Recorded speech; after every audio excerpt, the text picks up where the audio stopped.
Mavericks, welcome to training. My name is Stretch, and I'm going to be your online personal trainer and health coach for the next 12 weeks and hopefully beyond. Today, we're here to talk about load versus capacity in relation to stress, pain, and injury. A little bit of an introduction. What is the purpose of this presentation? It's to help you, my clients, understand how injury happens, including the pain or pains that you may currently be experiencing. The payoff from this presentation is gaining the understanding of why we get injured and how we might be able to shift our behaviors to build a body that is more resilient to injury in the first place. First thing we need to make sure is we're on the same page and we have a good understanding of what load and capacity is. So, loads are anything that cost us energy and act as a withdrawal from your bank account. They can be physical, mental, or emotional stresses. So, a workout is a physical stress. Going for a run, going to the gym, even playing with your kids is placing a physical stress on your body. Now, an argument with someone you care about is also a stress. This could be an emotional stress that we place on our body. Capacity is the size of your bank account. So if we start to withdraw too many withdrawals from the bank account and we're overspending, then we're in trouble.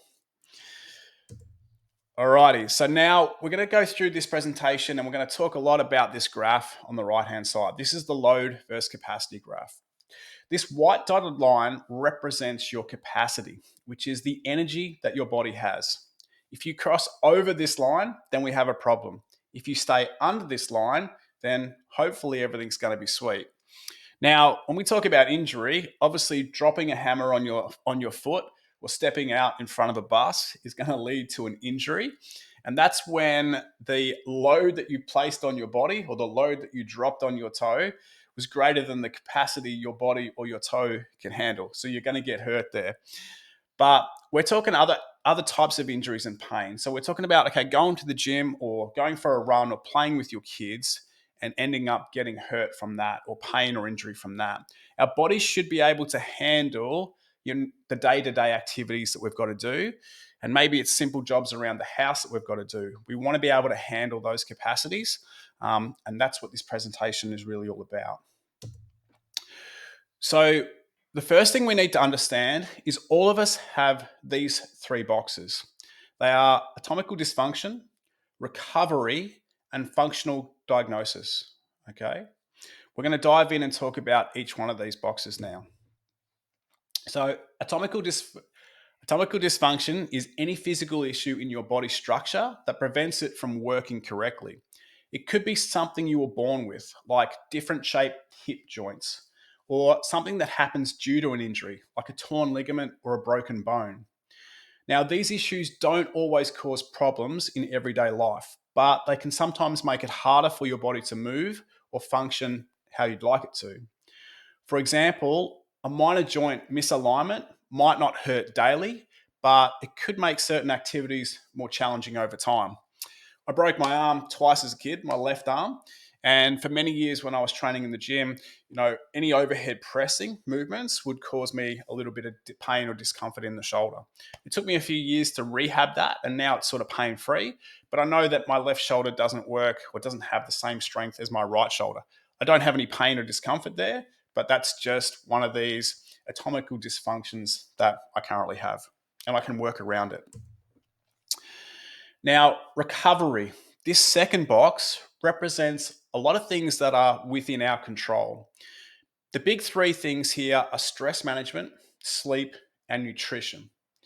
The worse these things are, the more stress you will place on your body, and it will increase this load that we place on our body. So, poor quality sleep, poor quantity sleep, poor diet, being really highly stressed, that's going to make this recovery box bigger. Okay. So if we keep these things in check, the recovery box will be smaller and it'll keep us further away from this capacity line. We'll come back to that and talk more about that later because that's one of the big factors that we're going to be working on with the Top Gun Academy or, with your personal training and health coaching. Last box that we all have, this functional diagnosis box. What is it? Well, this represents, in a simple term, what can you do? We're talking strength, flexibility, mobility, and movement quality. It's all about what positions your body can get in and out of and how easily it can do that. All right. So, this is another box that we can change the size of. If you've been desk bound for many years and you haven't done a lot of exercise, maybe this box is going to be a bit bigger. But as you start training, as we start working on building strength, improving flexibility, looking at your movement quality, then this box becomes smaller because you learn how to move more efficiently and you have more access to different ranges of motion with strength. And to prove that, or a point around that, so if we take these two scenarios, one, we've got a 20-year-old gymnast. He gets 8+ hours of sleep per night. He practices mindful meditation daily. He eats a whole food diet, high in quality protein. He has no major injuries and he lives at home with his parents. So this would be his three boxes. They're quite small, no injuries, good recovery, moves well. We compare that to a 43-year-old dad. He has three teenagers. He works a high pressure job with a demanding boss. He's lucky if he gets 5 hours of sleep per night. He eats whatever he can grab in the time that he has. And he has a number of past injuries that he's never really dealt with or rehabbed correctly. So we can see now these boxes are much bigger. The 43-year-old dad is working a lot closer to his capacity than the 20-year-old gymnast. So these three boxes, all of us have them, but they can be different sizes for each of us. And at different stages of our life, even day to day, these boxes can have different sizes, okay, depending on how well we're recovering and what's going on in our life. Speaking of life, now life starts. So we're going to add to those three boxes and we're going to add things that are going to be more loads or more stress that's placed on our body. So we have a home life. We might have kids. We might have jobs that we have to do around the house. We might have pets we have to look after. Maybe we have relationships. All these things are our home life. And that's more stress on the body or that requires energy. So we have a box for that. We also have work. Now, this could be a labor intense job, or you might be sitting at a desk for 6 to 10 hours a day. Either way, work is a stress. Work costs us energy. So we put this box on top of that as well. So we're getting closer to that capacity line. Now, maybe when you finish work, or it could be even at the start of the day, hopefully you're going to get some training in. Fantastic. So you hit the gym. You might do some squats and everything feels fine. Okay, so we put a squats box on there. Physical stress, training is a stress. Then you might do some rows. You've got a bit of a niggle in your shoulder, but you can modify this exercise and you can still get this done pain-free. Then you do some lunges. And on the second set, your knee starts to hurt and you're forced to stop. So we put the lunges on top of this. What has happened here? Okay, we've stepped over the capacity where we are right now in our lives and all the stress and all the energy draining stuff that we're doing. We're starting to pile a workout on top of that. And all of a sudden, when we start to do lunges, our knee starts to hurt. Okay. The problem is here, the knee starts to hurt for the next 3 days, and you never want to do lunges again. You think, okay, lunges are the problem. Okay, lunges hurt my knee. I don't want to do lunges again. But is that the case? Or is it that you've got so many things going on in your life right now, is that lunges were the thing that just pushed you over your capacity? Okay. If you'd just done lunges as a workout, maybe nothing would have happened there. No injury, no pain. You pack up, you go home, you're fine. So this is what I really want you to hone into, and we're going to talk about in a lot more detail. Now, we're often told to avoid the activities that cause pain. All right, lunges, that's the problem. Stop doing lunges. Now, this can be a big problem because it stops us from doing the activities we enjoy or simply the activities that we need to get done. All right, it's a tough choice because either way, you lose. If you avoid certain activities, you might stay out of pain, but you also miss out on the activities you want to do and maybe the activities that you need to do. This leads us to frustration, confusion, and sometimes even depression because we're unable to live the lives that we desire or that we require. Okay. How often do you go to a physio or a doctor and they just tell you to rest and tell you not to do anything? All right. Yes, there might be a point in time where we need to rest and get the recovery in, but at the same time, we want to get back out there. We want to be able to participate in life and do the activities that bring us enjoyment. So, is there a better option? I'm here to say yes, there is. And what we're going to do is we're going to focus on the things that we can control to improve our capacity, which is going to allow us to live fuller lives without the fear of pain and injury holding us back. We don't need to sit on the sidelines, and we don't need to give up on the activities that we want or we need to do. So, what can we do to control this? All right. What can we do to bring our capacity up, to have more energy, and to thrive? So, let's examine, let's dive deeper. We're going to go back to these first three boxes, okay? So we talked about the atomical dysfunction. We talked about previous injuries. Now, our previous injuries do not define what our bodies can do right now. Many people worldwide live active, pain-free lives despite past injury. I'm one of them. I've hurt my shoulder, broken my arm twice. I can still move. I can still do the things that I want to do. These injuries are not a life sentence. We must start letting go of the limiting beliefs that injuries permanently stop us from achieving the activities or doing the things that we want to do. Too many people live uninspired lives because they've been told to slow down and to relax or to stop doing certain activities. And that's not what we want. Okay, so you might not be able to shrink this box. This box is going to stay the same size right now. There was a period of time where I couldn't do stuff on this shoulder. That box would have been a little bit bigger, but now I know it's weaker than my right side, but I can still train it. I can still work around it. And obviously, this box has shrunk a little bit over time thanks to the work that I've done on my shoulder. Okay, the next one is the recovery box. And this one we have control over. This is a box we can certainly shrink. Okay. And it depends on our habits related to stress, diet, and sleep. A lot of this. The key to healing or degeneration depends on the environment that we create for ourselves. If we focus on better recovery, this box is going to be smaller, thus increasing our energy for other activities. So, if this was the previous life we were living, scenario one, let's say we're not getting enough sleep, our diet's not the best, we're a little bit stressed, all these things are going on in our life, that box is going to be bigger. But if we work on changing these habits, if we work on improving these areas, we can shrink this recovery box down, which means we have a lot more energy for other activities. Functional diagnosis. Okay, let's revisit this one. This is your movement quality, how well you move. And we have this opportunity to build strength, increase muscle size, improve our flexibility and mobility so that we have greater work capacity and we can move more efficiently. So it costs us less energy to do stuff if we're stronger and more flexible. Now, even when we're not injured, working to stay strong and flexible is going to improve our movement capacity and efficiency while decreasing the chances of getting injured.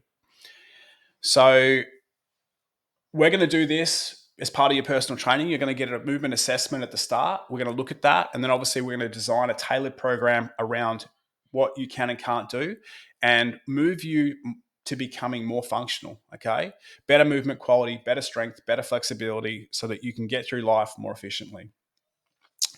Now, this is an exciting thing. People start to feel this. They notice these changes, but we want to be careful that we don't get too excited because this is a common story, okay? And I'll come back to that. So this is our new chart, okay? We've managed to change our recovery. We've managed to change a little bit of our functional diagnosis. We've brought these boxes down. Everything else here is the same size. So this was scenario one before. When you did the lunges, your knee hurt. This is scenario two, when we repeat exactly the same home life, work life, and the workout, and you stay under the capacity line, and there's no pain in your knee at all. You finish the workout pain-free. You don't hate lunges anymore, and life goes on, okay? And this is what we're striving to do by controlling these factors that we have control over. Now, this is what I mean. We get excited, okay? I did the lunges, I did my workout, everything feels great.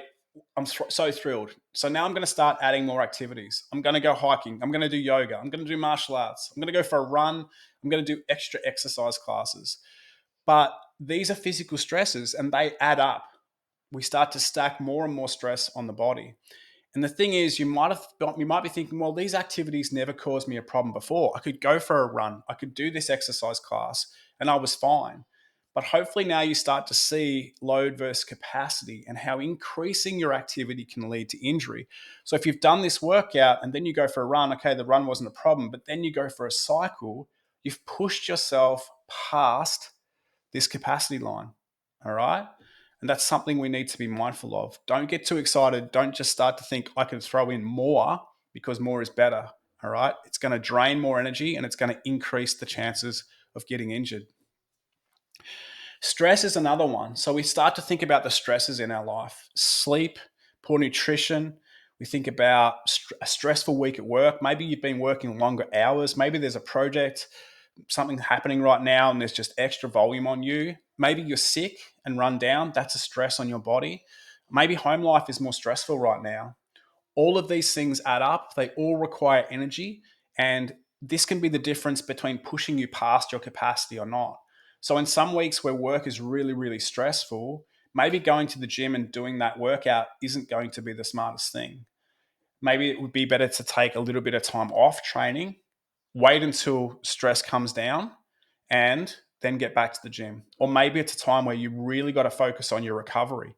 All right. If the recovery is not good and work is really stressful, and this is the time generally when this happens, I'm stressed, so I'm going to eat that bag of crisps, I'm going to eat, that donut, I'm going to eat the cakes or the cookies that are at work because I'm stressed.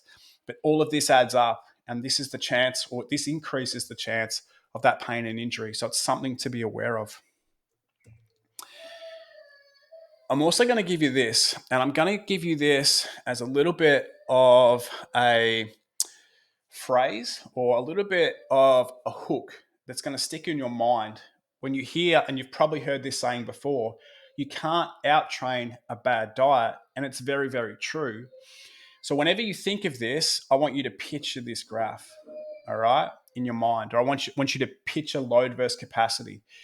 If the diet is bad, then the recovery box is going to be much bigger. Okay. If you're not eating well, your recovery is going to be slow. And then you think, okay, well, I can eat crap and I can go to the gym and just train more. And that's going to help me keep the weight off, or it's going to make up for the diet that I'm eating.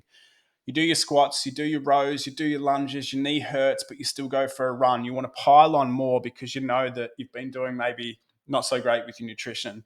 But this just pushes you past your capacity, and you can't out train a bad diet.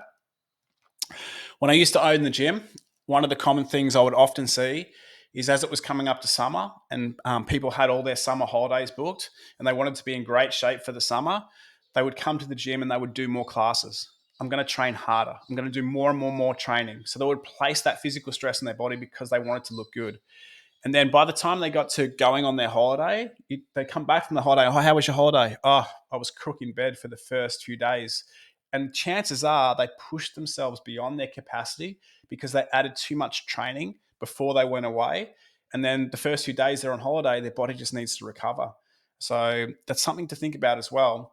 The opposite would generally happen too. After everyone had been on their summer holidays and they'd all eaten crap and partied and done all these things, then when they come back to the gym, the guilt from that is pushing them. And again, they want to do more classes. So they train and they overtrain and they end up injured.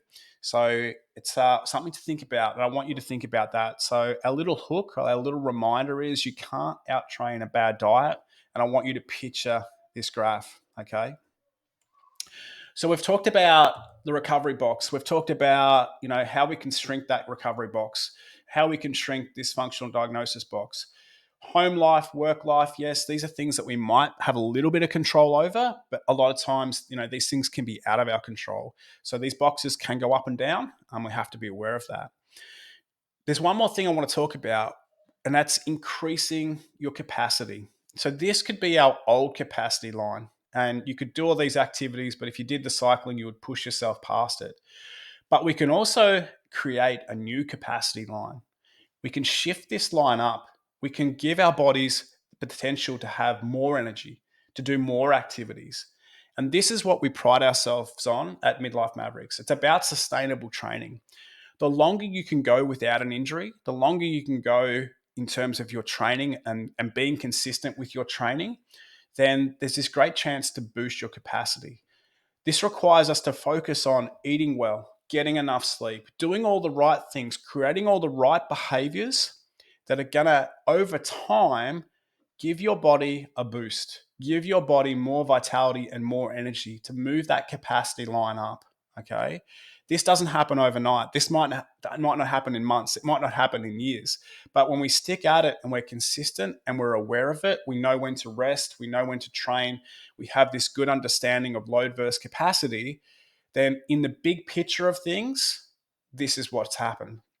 And we don't have to rush this. And I think that's where a lot of people get it wrong, is they just want to train, and they're trying to force this. But what they're actually doing is they're going backwards because they're adding too much when they're stressed out, or they're adding too much when their recovery is not great. So just some stuff we need to think about a little bit. We want to work with you guys to get your energy up, to give you more capacity, to teach you how to control that recovery so that you can live a more active lifestyle, so you can do the things that you want to and you need to do. Right, we move on to our conclusion and the next steps. So now you understand load versus capacity, okay, and the theory behind all this. So you're better equipped to make decisions around the activities you spend your energy on. You're better equipped to know when your body is low on energy, and you might be able to listen to that and understand what you can and can't do right now. So hopefully you can start to prioritize your recovery by learning to manage your stress, improve your sleep, and make smarter food choices. Finally, you need to be willing to skip training when you're feeling run down, tired, stressed, or unwell. Often, it's not worth the risk of getting injured and being on the sidelines for weeks or even months. Now, when I say skip, it could be potentially be modified. It could be, instead of going to the gym and pushing yourself, you're going to go to the pool and have a swim. You're going to go for a walk in nature.